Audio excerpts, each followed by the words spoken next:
Well, this guy's seen better days.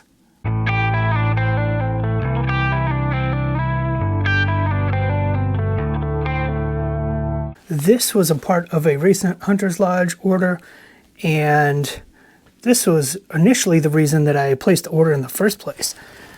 This is a Spanish Mauser, specifically the FR8, and chambered in 7.62 NATO. So these were sold as a barreled action only, that the stocks would be destroyed, but they had good bores. I took a look at this before I cleaned it, and it does have a good bore, which is nice. I did get 2 of these, and I'll show the other one another time, but it was beyond disappointing. But that's the reason I got 2 of them. They were $88 a piece for the barreled action. So this is the good one, and we're going to start here. Let's go ahead and get it broken down, see what parts are here, what parts are missing, what parts are useful, if any parts need to be replaced, and just start learning about this little interesting piece of Mauser history. So I know some people question why you would place an order for something like this, but the truth is, so working on firearms helps me just turn off the brain and engage with mechanical things, and it's a reason to get off the computer. So anyway, this is going to be a project, and for $88 I thought, might as well. One of the good things I'll say about this, besides the price, is that the metal on this version is dirty and surface rusty, but not deeply pitted, so that's good. The other good thing is that the bolt matches, which I was shocked, just because it came separate and I figured this was tossed in a pile with the others. Anyway, that's a pretty nice development. The stock is pretty trash. It's barely hanging on there. But if it's walnut, I'm going to use this for something else anyway. So let's see what's going on inside. But the good news is all these pieces seem to be here. So let's break this apart and see what we're actually working with.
Alright, so pulling out this cleaning kit. There's a needle in there. There's something else.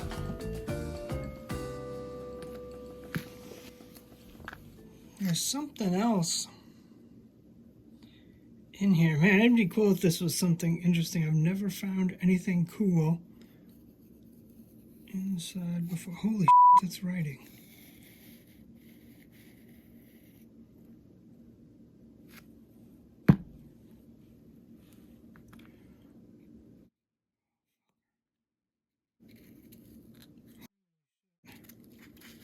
Oh, it's all in Spanish. Francesca!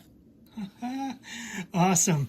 I'm going to have my special lady friend translate this for me and see what that says. Hell yeah! That's awesome. I never found anything cool inside of a gun before. Hell yeah. Hell yeah. Alright. I don't want to screw it up.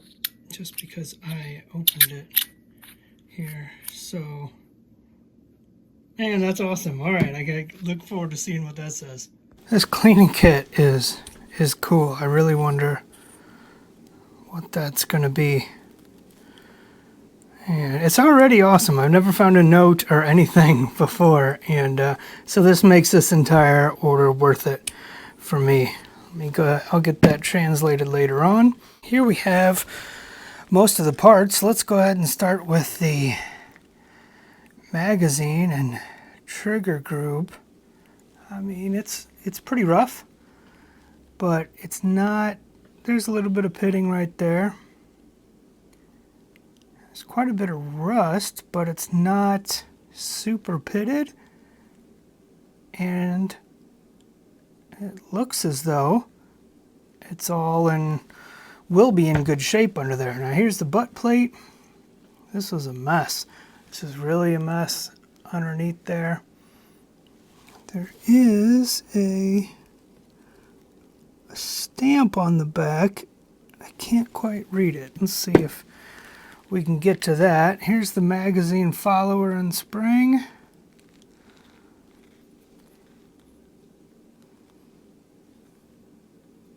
Again, looks a mess, but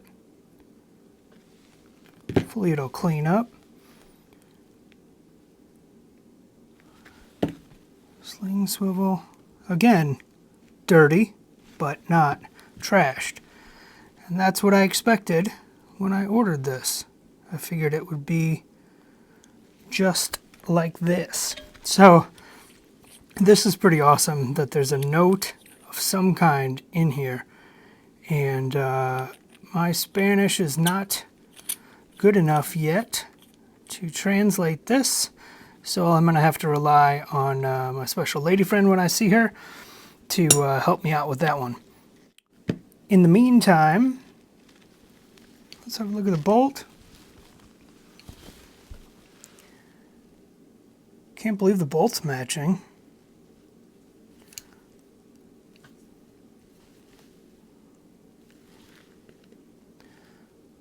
Oh, extractor's all right. Bolt head looks in good shape. Huh. Nice. Yeah, not too much dirty, but not beyond usable. So here's the barreled action. Let's take a look here.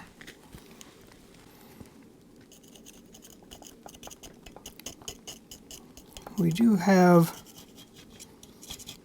a bunch of rust here. Some pitting right there. A little bit throughout here, but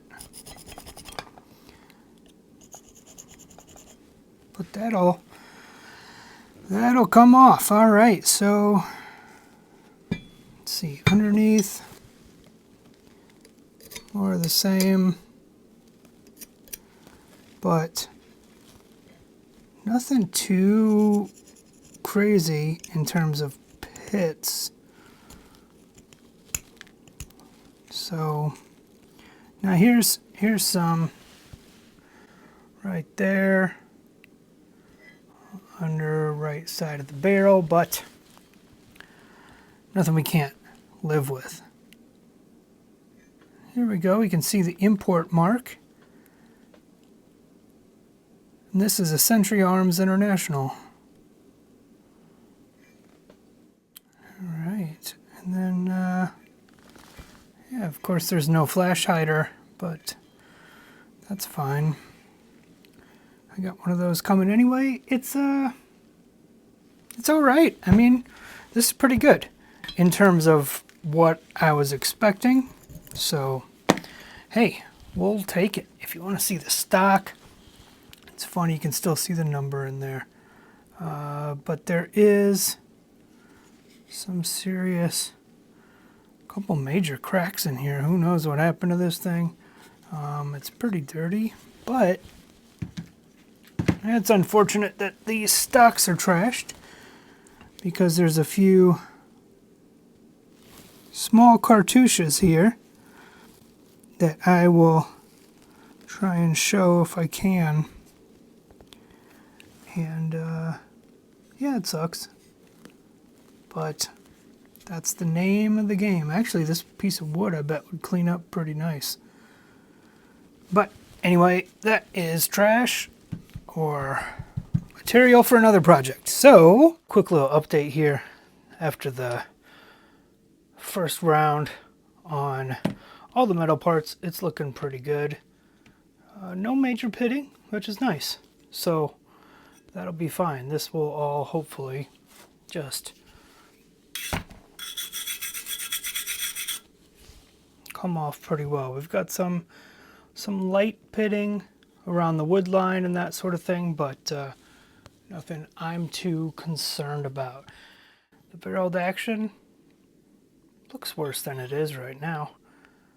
Getting a little pitting under the wood line, but we should be okay. So I guess the next step is to clean all this crap up and pull out that other stock and see if it's going to need any fitting.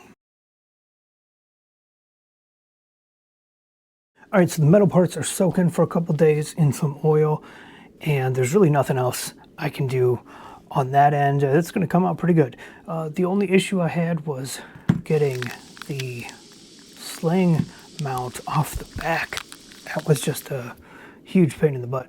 Anyway, it finally came out of there and we got everything else, and I'm going to have to go through and redo those by themselves. But anyway, let's take a look at the stock here. This is a new old stock and it looks really good. Clearly it's been sitting in storage for a while, and it's not dry rot, could be some mold and a little bit of water or oil damage here, but essentially it is a new old stock, which is pretty awesome. And I test fit a couple smaller pieces and the cuts look really nice. So don't have to do a whole lot there. This is going to be hopefully pretty close to what it needed to be. The only thing I can see right away is there's just a little crown on the upper handguard. We'll need to roll that out. But I think, actually, it's a pretty nice piece of wood. Especially this side. Nice grain here. So I bet that will shine up really nice. So while the metal pieces are soaking, I'm going to go ahead and do some prep on this wood. And I think it's going to look good. Pretty excited about it. So I'm going to get some of the roughed gunk off of here and then just take it down a little bit and see what we're working with.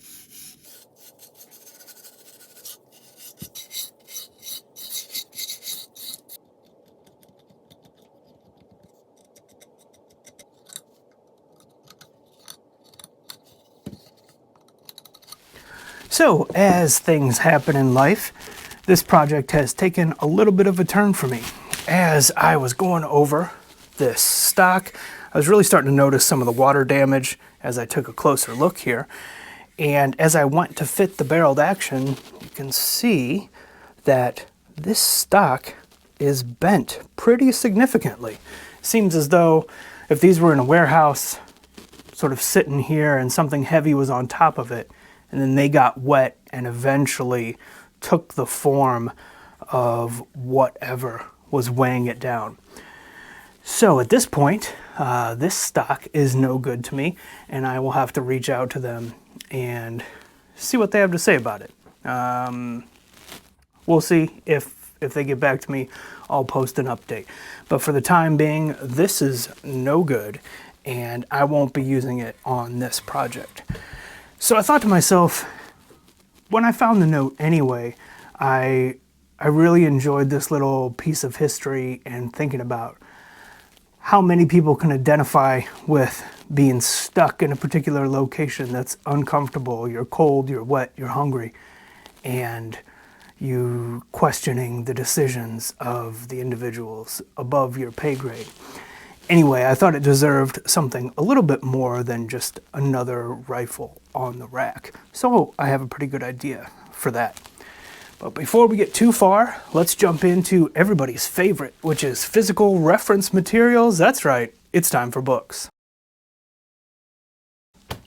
First up, of course, is the Mauser Bolt Actions Model 91 through 98 by Jerry Kuhnhausen. This has everything you would need to know for the models 91 through the 98, which happens to cover the FR8 as well. And these are just fantastic. If you plan on doing any work in your collection, get this for your library. And you know, these are only going to get more expensive as time goes on, but this is a great addition for all of those who love to work on their own firearms. Up next is going to be Mechanical Variations of the Mauser Bolt Action Military Rifles by James Wingate. And I believe this was a single pressing a couple years ago. This is in black and white, but there's some very good photos in here. And there is a little section on the Spanish FR8s, and it just adds a couple other details to your overall knowledge base and is great to have in your collection. So here it discusses the FR7 as well as the FR8, and there's a few little details in here. And this is a great book, by the way, if, again, you're into Mausers and the different variations, which can be really cool. Up next, we have the big boy, which is the Mauser Military Rifles of the World. This one happens to be the 4th edition by Robert Ball. Got the 4th edition because that's what I could afford at the time, and this is in pretty good shape. Wonderful color photos, different variations with some history, and pretty much the gold standard when it comes to Mauser and Mauser variants. Lastly, I have the Mauser Bolt Rifles by Mr. Ludwig Olsen. This is the 3rd edition because, again, this is what I could afford at the time, and this is a little bit older book, but again, there's some great information in here. And although some of the information does overlap with each other, there are some instances that specific models are discussed with details that aren't in any of the other books. So it's great to have some of these for your library if you're into Mauser rifles and specific variations. So since I'm not going to be using the stock, I decided to go ahead and frame up a display here. I love firearm-based displays with pieces that tell about possible units or the individual. So for me, this is going to end up just being sort of a tribute to the individual who wrote this letter and all the other individuals who can identify with a portion of his message. I'm very happy to have this display for $88. I'm glad to have this, and it will hang in my library, and I'm very excited about that. So as soon as I finish, like I said, I will keep you updated, and I'm going to put in this letter so that it's readable, and a couple of the patches and bayonet and other things. So I know some of you also ordered this new old stock set, so I'll let you know what I hear back from them in regards to this water damage and these not being usable, because what's going to happen is the recoil is going to just be off center and it's going to end up pushing off to the side and just causing cracks. They weren't designed to be used that way. So I know a few of you guys also bought these stock sets. I know Casual Collector tipped me off to these, and I'm really glad to have it. It's too bad because the wood looks pretty nice and it come out pretty good. But anyway, I'm happy to have all these parts, and I'll go into further detail about this display, but I wanted to cut this off here and let you know what's going on with the project, because as soon as this is finished, then I can get on to the second rifle. So anyway, this display just kind of makes me happy. I would much rather see it up on the wall and think about the specific individuals and the history with this item and the cultural significance and that sort of thing. That's what really intrigues me about military surplus, firearms in general anyway. So I'm very excited to get this put together and get it up in my library. So if these cultural items speak to you, keep hunting out there. You never know what you're gonna find. So as always, I appreciate you watching, and until next time, keep your fingers off the trigger, and we'll see you later.